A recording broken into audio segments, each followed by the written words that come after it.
پاکستان کے اگر معروف صوفی کلام کا ہم مطالعہ کریں پتہ چلے گا کہ شاید سب سے زیادہ مشہور کلام جو لوگوں کی زبانوں پر ہے وہ پنجابی زبان کا ہی کلام ہوگا۔ الف اللہ چمبے دی مرشد من وچ لائی نفی اس بار نہ پانی ملیا ہر رگے ہر جائی اندر بوٹی مشک مچایا تے جان بلندے آئی جیوے مرشد کامل بابو جنہیں اے بوٹی لائی۔ یہ وہ کلام ہے کہ سمجھ آئے نہ آئے لوگ اسے پڑھتے ہیں اور اسے بڑے سوز کے ساتھ پڑھا جاتا ہے اور یہ دلوں میں اترنے والا کلام ہے۔ یہ کلام سلطان العارفین حضرت سلطان باہو رحمۃ اللہ علیہ کا ہے۔ یکم جماعت ثانی 1039 سن ہجری میں آپ جھنگ کی سرزمین پر پیدا ہوئے اور یکم جماعت ثانی 1102 سن ہجری میں آپ اسی سرزمین پر اس دنیا سے روانہ ہوئے۔ آپ رضی اللہ تعالی عنہ اپنے وقت کے عظیم ولی تھے، پیدائشی ولی۔ آپ کے والد حضرت سلطان بازید رحمۃ اللہ علیہ ایک فقیہ، عالم اور صاحب علم، اور آپ کی والدہ بی بی راستی رحمۃ اللہ علیہ وہ بھی عارفہ، کاملہ اور ولیہ تھی۔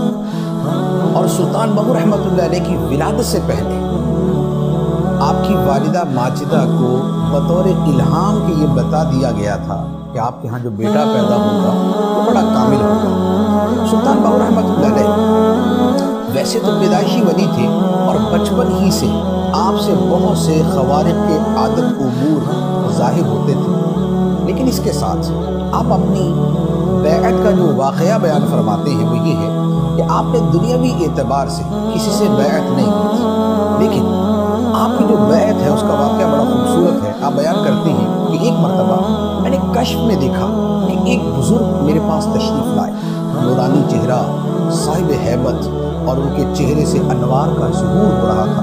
میرے پاس آ کے کہنے لگے میں مولا علی ہوں، اور پھر مجھے فرمایا کہ تمہاری حاضری ہے، تمہیں بلایا گیا ہے دربار رسالت میں۔ سلطان باہو رحمۃ اللہ علیہ فرماتے ہیں کہ میں ساتھ گیا اور میں جب محفل میں پہنچا تو آقا دو عالم صلی اللہ تعالیٰ علیہ وآلہ وسلم جلوہ فرما ہے اور خلفائے ثلاثہ بھی تشریف فرما ہے، سیدنا ابوبکر صدیق، عمر فاروق، عثمان غنی رضی اللہ تعالیٰ عنہم اجمعین وہاں تشریف فرما ہے، اور مولا علی تو ساتھ آئے تھے اور فرمایا کہ تمام اہل بیت بھی وہاں پر موجود ہیں۔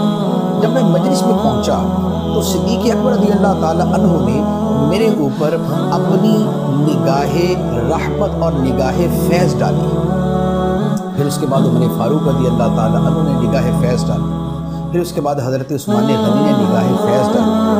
فرماتے ہیں کہ اس کے بعد نبی پاک صلی اللہ علیہ وآلہ وسلم نے مجھے اپنے قریب بلایا اور میرے دونوں ہاتھ اپنے ہاتھوں میں لیے اور فرمایا کہ میں تجھے بیعت کرتا ہوں، یعنی میں تمہیں مرید بناتا ہوں۔ اور فرماتے ہیں کہ اس کے بعد پھر اہل بیت کا مجھے فیضان ملا۔ سیدہ فاطمہ الزہرا رضی اللہ تعالی عنہا نے مجھے فرمایا کہ تم میرے بیٹے ہو، اور اس کے بعد پھر مجھے مولا علی کے ہاتھ میں دے دیا گیا، اور مولا علی شیر خدا رضی اللہ تعالیٰ عنہ نے فیضان عطا کرنے کے بعد میرا ہاتھ سرکار بغداد حضور غوث پاک رضی اللہ تعالیٰ عنہ کے ہاتھ میں دے دیا، اور فرماتے ہیں کہ جب سرکار غوث پاک کے ہاتھ میں میرا ہاتھ گیا اور آپ نے ایک نگاہ میرے اوپر ڈالی تو فرماتے ہیں کہ اول سے لے کر آخر تک کی ساری منزلیں طے کروا دی۔ سرکار غوث پاک رضی اللہ تعالیٰ عنہ کی ایک نگاہ نے میری ساری منزلیں طے کروا دی۔ یہ تھے سلطان باہو رحمۃ اللہ علیہ۔ آپ کا جو زندگی کا معمول تھا اس میں سب سے زیادہ جو زور تھا وہ اللہ کے ذکر پر اور دلوں کی صفائی پر تھا۔ جیسے احادیث طیبہ میں بھی فرمایا گیا کہ غفلت سے نماز پڑھی تو وہ نماز ہی نہیں۔ تو سلطان باہو رحمۃ اللہ علیہ کے بھی ایسے جتنے اقوال ہیں کہ نماز پڑھنے سے کیا فائدہ، تو اس سے مراد یہی ہوتی ہے کہ اگر دل حاضر نہیں ہے، اگر دل موجود نہیں ہے، اگر خشوع و خضوع نہیں ہے تو پھر نماز پڑھنے کا کیا فائدہ۔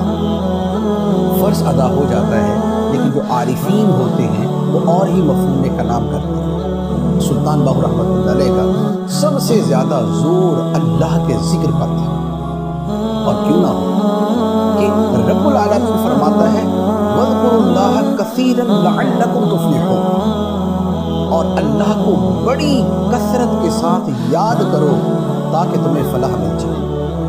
فلاح ملتی ہے، ولایت ملتی ہے اللہ کے ذکر سے۔ جہالت، خلاف شریعت چلنا، نمازیں چھوڑنا، قرآن کو کبھی ہاتھ نہ لگانا، یہ کبھی ولایت کا راستہ نہیں ہو سکتا۔ ولایت کا راستہ اللہ کی عبادت ہے، اللہ کی بندگی ہے، اللہ کی محبت ہے، اللہ کا ذکر ہے، اللہ کے پاک کلام کی تلاوت ہے، نبی پاک صلی اللہ علیہ وآلہ وسلم پہ درود و ثنا پڑھنا ہے۔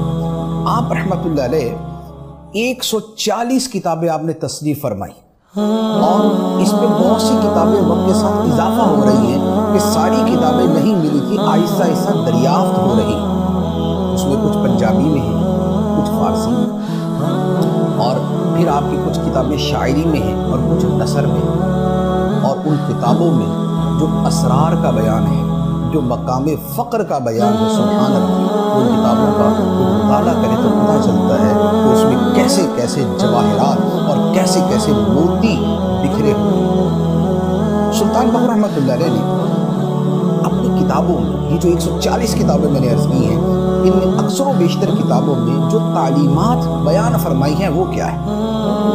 خلاصہ تعلیمات سنیں، ہم ان کی جو تعلیمات ہیں اسے بھی دیکھیں اور ان تعلیمات پر بھی عمل کریں۔ آپ کی جو تعلیمات کا خلاصہ ہے اس میں سب سے پہلی بات ہے غفلت کو ترک کر دینا، اللہ کی یاد سے غافل، اللہ کی طرف توجہ سے غافل۔ آپ فرماتے ہیں جو دم غافل سو دم کافر، کہ غفلت کا جو لمحہ ہے ایمان کا لمحہ نہیں، یہ کفر کا لمحہ ہے، یہ نہیں فقہی کفر ہے، یہ اپنے اعتبار سے یہ ناشکری کا لمحہ ہے۔ تو پہلی آپ کی تعلیم تھی غفلت کو چھوڑ دیں، دوسری آپ کی تعلیم تھی جستجو اور طلب اللہ کی، اللہ کے قرب کی، اللہ کی رضا کی، اللہ کی محبت کی، نبی پاک صلی اللہ علیہ وآلہ وسلم کے قرب کی جستجو اور طلب کے اندر اپنی زندگی کو گزارنا، یہ آپ کی دوسری تعلیم۔ تیسری تعلیم نبی پاک صلی اللہ تعالیٰ علیہ وآلہ وسلم کی شریعت پر عمل کرنا۔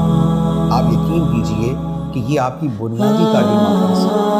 لوگ سلطان باہو رحمۃ اللہ علیہ کا نام لیتے ہیں اور شریعت کا انکار کرتے ہیں۔ شریعت کا انکار کرنا کفر ہے، جو شریعت کو نہ مانے وہ کافر ہے، جو نمازوں کا انکار کرے وہ کافر ہے۔ سلطان باہو رحمۃ اللہ علیہ کو اعلیٰ درجے کے ولی تھے، سلطان العارفین تھے، نبی پاک صلی اللہ علیہ وآلہ وسلم کے سچے متبع اور شریعت کے سچے پابند۔ آپ کی تیسری تعلیم ہے شریعت کے اوپر بھرپور طریقے سے عمل کرنا۔